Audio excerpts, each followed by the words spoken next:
What's good? It's Purge. Um, I am back home on spring break right now. School's been kicking my ass, but it's all good because I'm gonna start kicking school's ass very soon. I don't really have big plans for spring break. I'm just gonna be chilling at home. I do as much as I can while I'm at home, but just nothing big. Um, so I am here to talk about a show that I have been wanting to talk about for a long time. Like when I first started this, I wanted to talk about this show forever. But the problem is that this show is really hard to talk about because there is a lot to it. And that show is, of course, BoJack Horseman. This show has honestly fucked with my head. Sorry, excuse me. This show has fucked with my head. I'm not gonna lie. And it doesn't even seem like it's that. Like, it's a show about a talking horse. Like, how deep and interesting could it be? Trust me, it is. This is one of the most insightful shows I've ever seen, and I'm not gonna lie, it's actually genuinely helped me too. Like, so if you were to ask me what I think the best show is animated in terms of the story, I'd probably say Avatar. If you ask me what I think the best animated show is in terms of the comedy, I'd probably say South Park. But if you were to ask me what I think the best show is at combining both of those things, 110% BoJack Horseman. I could talk about this show for hours, and I mean hours. But I'm not going to do that here. I'm going to talk about, for now, one episode in particular. And the reason why I'm choosing this episode to talk about is because this is the episode that I would pick to show to someone first. I wouldn't have them start the show at the beginning necessarily, because it doesn't it's not, you're not going to be pulled in on the first episode. Like a lot of shows, but BoJack is a special case, trust me. The first episode is not going to convince you that you want to watch more. Um, but I do want people to know that this is a special show, and this is a very good show. So, rather than showing them the first episode first, I would pick this episode in particular to show to someone first. After they see this episode, then you can start the show. But this episode really shows what BoJack Horseman is, and it's relatively early on in the show, so you're not going to be lost on too many details. They explain what is going on in the episode, so you're not going to be lost on anything. So this episode is a very format breaking episode. It has three stories going on, and rather than showing them traditionally back to back, you switch back and forth between the plots throughout the whole thing.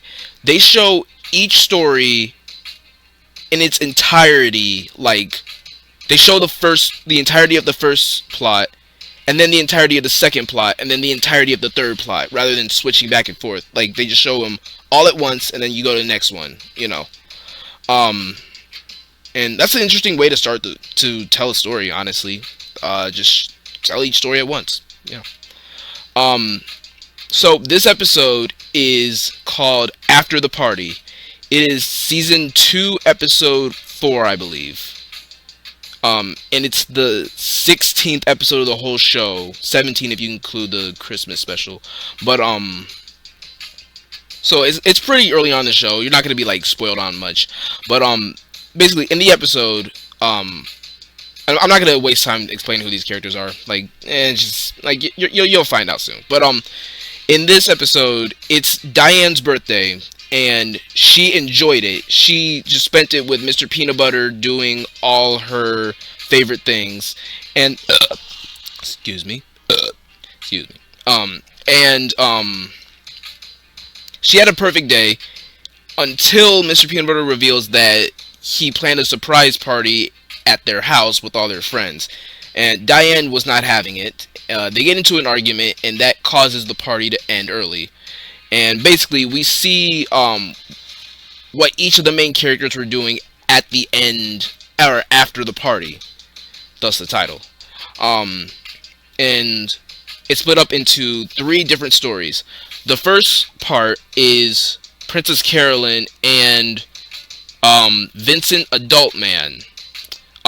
Basically, Princess Carolyn has been dating this dude who is apparently three kids stacked on top of each other under a trench coat. But she doesn't know that. Like, as smart as Princess Carolyn is, she does not see that that's three kids stacked on top of each other under a trench coat. Unless it is, because they actually don't reveal whether this dude is three kids under a trench coat, or if this is just like a regular dude who just kind of resembles a child. They never reveal it.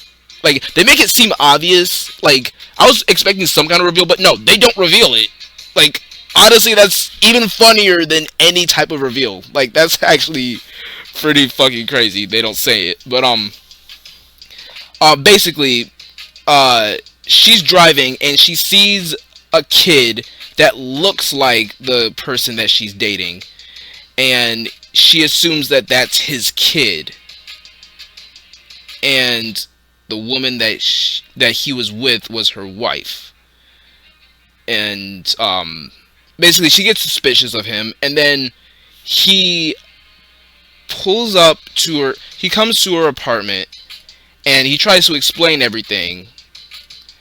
And both the kid that she saw and the man that she's dating, like, it's hard to explain because we're supposed to believe that these are the same people. They don't necessarily say it, but this is what we're left to assume. These are the same people. Both the kid and the man are the same people, just like... and it's really funny because they keep switching back and forth. Like, every time Princess Carolyn leaves the room, we hear some rustling, and then we see the little boy.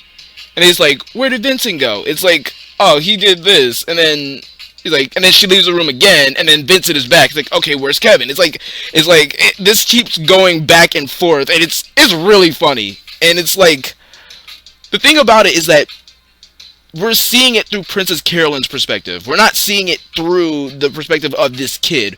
We're seeing it through Princess Carolyn because she's the main character of the story. This is not Vincent or Kevin's story. This is Princess Carolyn's story.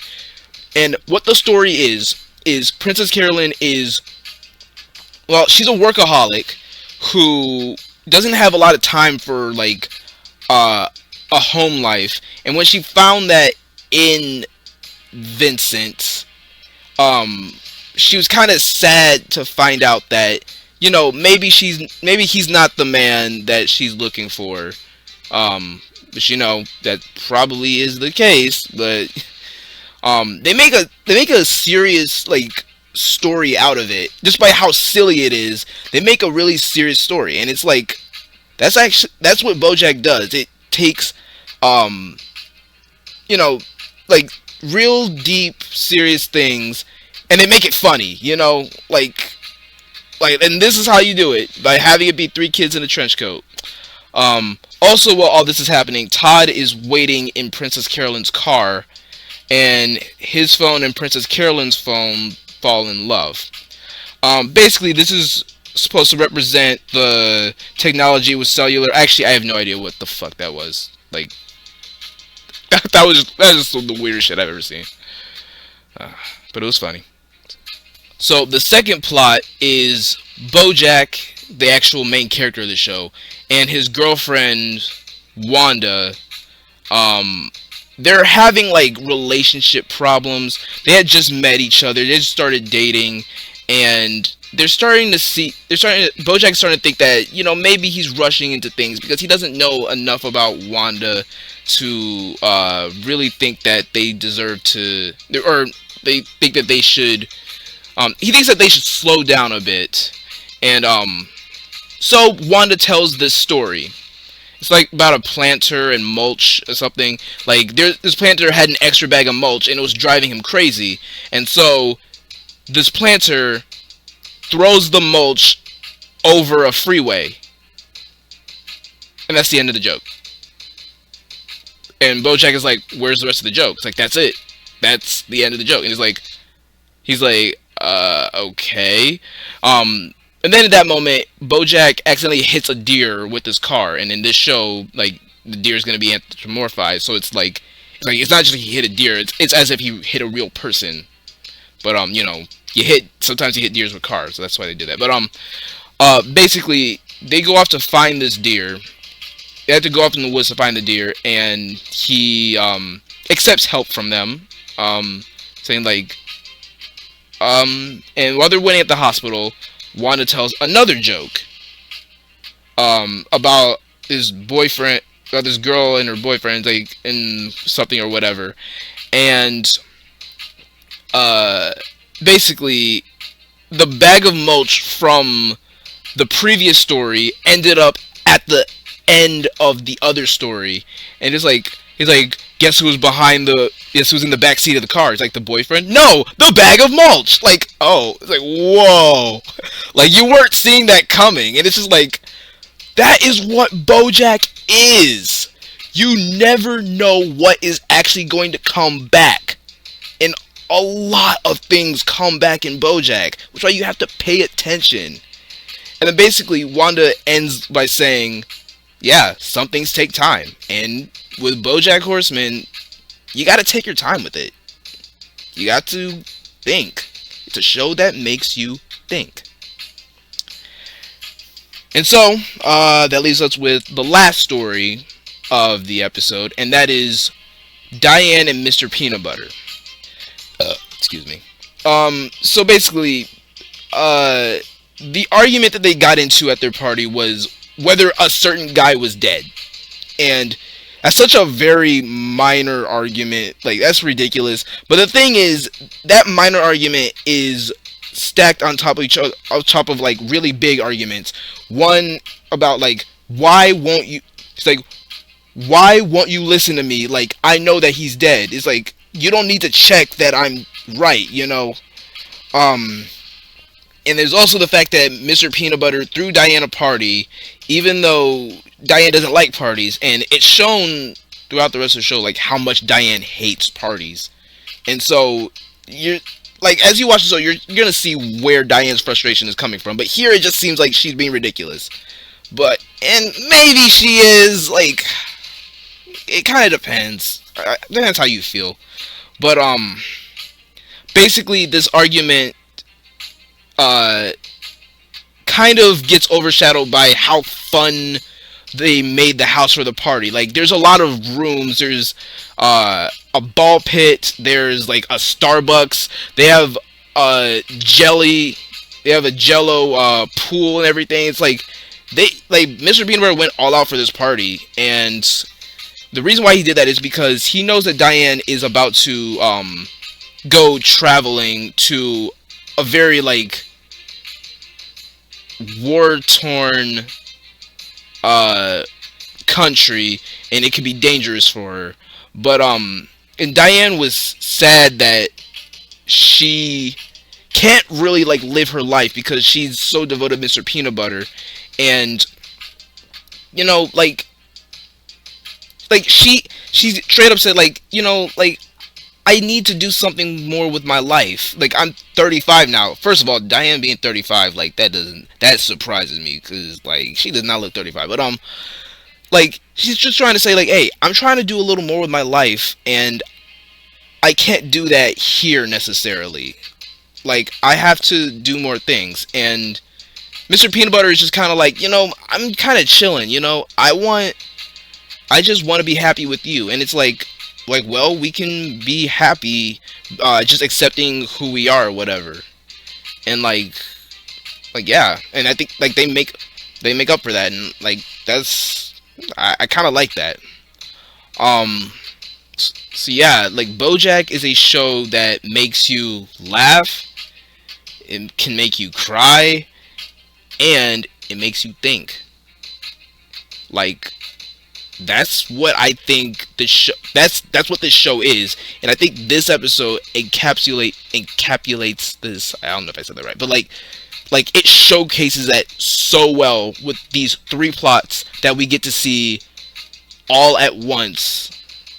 So yeah, you can follow it like very clearly and through, you know. So yeah, if I were to recommend any episode to watch first, watch this episode after the party, and then once you're hooked, then you start the show from the start. So yeah, like this show is really good. Check it out. Catch you.